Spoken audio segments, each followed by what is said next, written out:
He remembers the words of the ant queen. He forgets Jinwoo's order and starts following the ant queen's order. I must kill my enemy. Baru moves toward Cha with full bloodlust. Jinwoo shouts at him to stop, but he doesn't listen.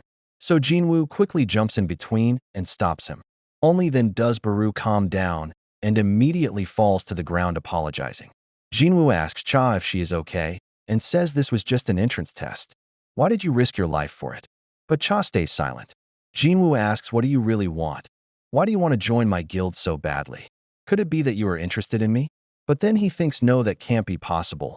There must be something else. He starts to walk away. Then Cha says, yes, I am interested in you.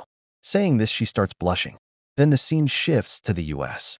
Hunter Bureau office where Miss Selner and Michael are apologizing to David that they failed to bring Jinwoo with them. David says he doesn't want to hear sorry. Just tell him if the job was done or not. If you forgot, David had sent them to lure Jinwoo with the promise of upgrading his power and make him a U.S. citizen. This was to happen with Miss Selner's help since she could upgrade a hunter's power. But they fail because Jinwoo's power has no limit. Miss Selner is still trembling, remembering what she saw inside Jinwoo. David says if that's the case, then fine, they will think of another way.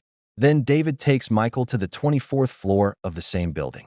He asks Michael if he remembers when the first S-rank gate opened. Michael says of course. How could he forget? That dungeon break destroyed all of West America. S-rank hunters from different countries came together to fight. But thousands of top-rank hunters died, and only 5 hunters survived, and together they defeated the boss. Since then, those 5 were given the title of National-Level Hunter. By the way, one of those 5 National-Level Hunters is from India. If you know his name, tell me in the comments. Then we learned the dungeon boss was a dragon named Kamish. Kamish flames were so dangerous that no one could extinguish them. David and Michael reached the 24th floor where there is a huge gate. When it opens, we see a giant rune stone belonging to Kamish. David's plan is to gift this rune stone to Jinwoo and in return ask him to become a citizen of their country. And since only mage-type hunters can use it, it was perfect for Jinwoo. We also see Kamish's dead body in the lab. Now only his bones remain. And his size is so massive that humans look like ants in front of him.